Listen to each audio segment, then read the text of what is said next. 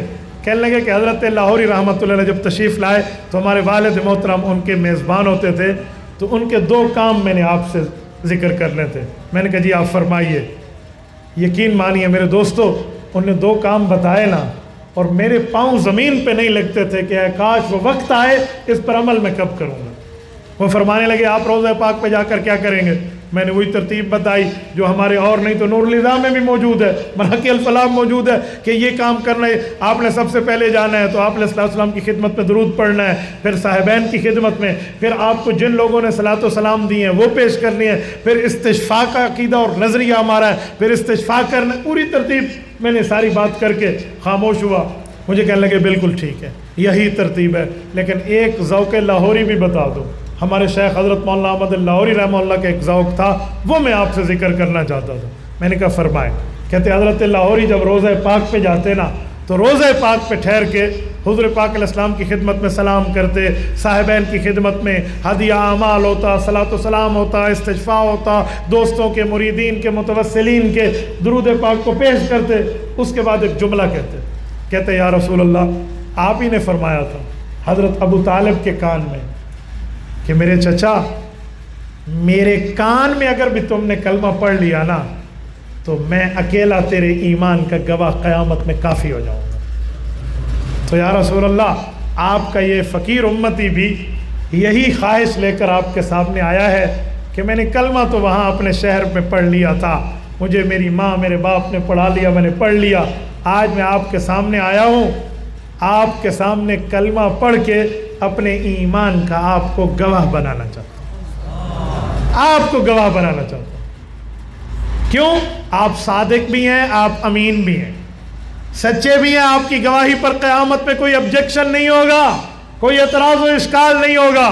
اور جب آپ کے ایمان کی گواہی، میرے ایمان کی گواہی آپ کے پاس ہوگی، آپ امین ہیں، امانت دار ہیں، آپ خیانت بھی نہیں فرماتے، آپ کو تو آپ کے دشمن بھی صادق اور امین مان گئے تھے، لہٰذا جب آپ یہ امانت پیش فرمائیں گے مجھے امید ہے کہ میرا بیڑا پار ہو جائے گا۔ حضرت لاہوری کلمہ پڑھتے، اچھا پھر کلمے کے الفاظ پر بھی ذوق ہے، کلمہ پڑھتے اشہد ان لا الہ الا اللہ، جو کلمہ ہے، اگلا لفظ کیا ہے؟ واشہد ان محمدن نہ کہتے۔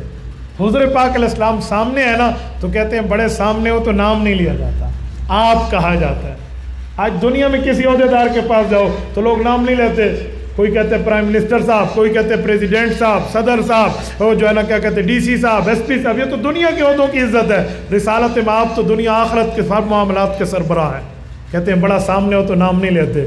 وَأَشْهَدُ أَنَّكَ رَسُولُ اللَّهِ، میں گواہی دیتا ہوں اللہ کے سوا کوئی خدا نہیں، اور گواہی دیتا ہوں آپ اللہ کے رسول ہیں۔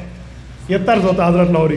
اور پھر اپنے ذوق میں ساتھ ایک بات کرتے، کہتے ہیں جب بھی کوئی کام کرو، کسی سے کوئی معاہدہ کرو، امانت حوالے کرو، تو اس کے لیے اسلام کہتا ہے کم از کم 2 مسلمانوں کو گواہ کر لو، جانبین کے علاوہ 2 مسلمان گواہ ہوں۔ کہ اللہ تو کتنا کریم ہے، تو نے یہ نصاب بھی اسی روضہ پاک میں پورا کر دیا، ان 2 گواہوں کی ترتیب بھی تو نے پوری کر دی ہے۔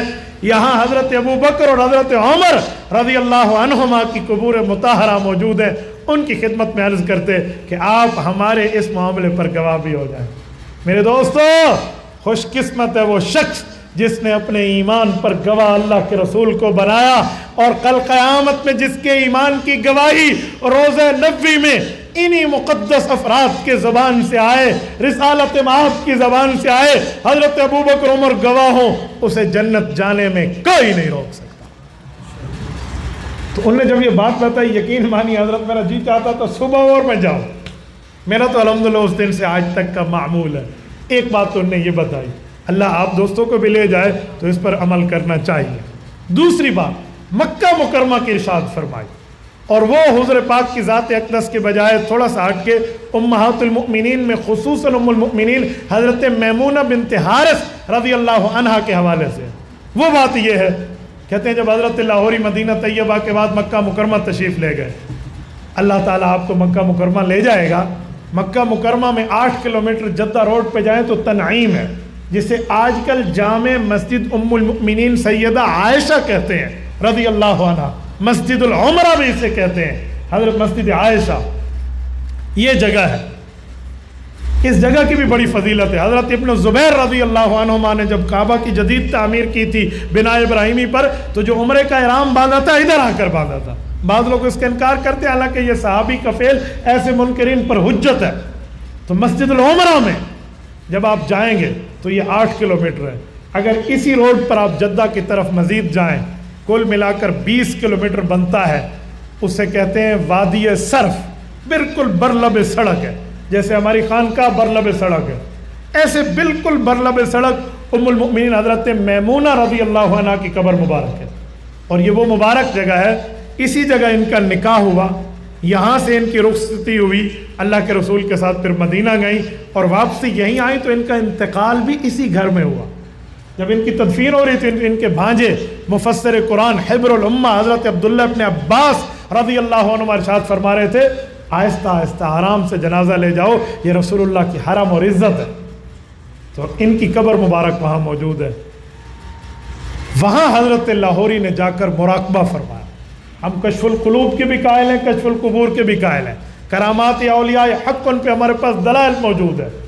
تو حضرت نے وہاں پر مراقبہ فرمایا. مراقب ہونے کے بعد اٹھے، قدرے پریشان بھی تھے اور ایک بات پہ خوشی بھی تھی. پریشانی کیا تھی؟ کہتے ہیں مجھ سے اماں رضی اللہ عنہ نے گلہ فرمایا. حضرت اماں جان فرمانے لگی کہ ہم ساری گویا کے اسلامی بہنیں ہیں، رسول اللہ صلی اللہ علیہ وسلم کے ازواج مطہرات کا میری ایک بہن حضرت ام المؤمنین حضرت خدیجہ رضی اللہ عنہ کی قبر مبارک اپنے بچوں کے ساتھ، اپنے بچے حضرت قاسم کے ساتھ ہے، وہ جنت المعلیٰ میں ہے. اور میری 9 بہنیں ازواج مطہرات کی قبریں اکٹھی جڑی ہوئی ہیں جنت البقیع مدینہ طیبہ میں. کہا میرے بیٹے آتے ہیں، ادھر بھی جاتے ہیں ادھر بھی نہیں جاتے ہیں، میرے پاس نہیں آتے. کیوں؟ میں اکیلی ہوں یہاں، میرے پاس. اس بات پہ اماں نے گلا کہ تو حضرت لاہوری رونے لگے اور کہا مجھے پھر شاباش دی، مجھے اس پہ خوشی ہے کہ بیٹا تو آیا. تو اپنے سلسلہ قادریہ میں جب بیعت ہوتی نا تو اس بیعت کے بعد حضرت لاہوری رحمہ اللہ کی عادت مبارکہ ہوتی، اگر کسی جگہ ضروری سمجھتے تو یہ بات ساتھ کر دیتے کہ رب کریم آپ پہ کرم فرمائے، آپ حج عمرے کا سفر کریں گے تو ایک کام یہی کرنا کہ جب مکہ مکرمہ جانا تو ام المؤمنین حضرت میمونہ کی خدمت میں وادی صرف میں حاضری ضرور دینا. آپ اور ہم جب عمرے اور حج پہ جاتے ہیں وہاں سے گزر کے جاتے ہیں مدینہ طیبہ، بالکل اوپر سے گزر کے جاتے ہیں، بالکل اوپر سے گزر کے جاتے ہیں. اتر کے آپ سڑک سے 2 قدم آگے آئیے، بالکل روڈ کے اوپر وادی جدید نام اس کا ہے حی النواری، نواری محلہ اسے کہتے ہیں. وہاں پر ادھر سے جو ہے نا کیا کہتے ہیں محطہ پیٹرول پمپ ہے اور اس طرف اس کے سامنے ام المؤمنین حضرت میمونہ بنت حارث رضی اللہ عنہ کی قبر مبارک ہے. تو یہ میں نے چند باتیں آپ کو عملی طور پہ رسالت مآب کے حقوق کے بارے میں عرض کی ہیں. اگر ٹھیک ہو گئی ہیں تو اللہ پاک قبول فرمائے اور اگر کمی رہ گئی ہے تو رب کریم معاف فرمائے. اقول قولی ھذا واستغفر اللہ وآخر دعوانا ان الحمد للہ رب العالمین.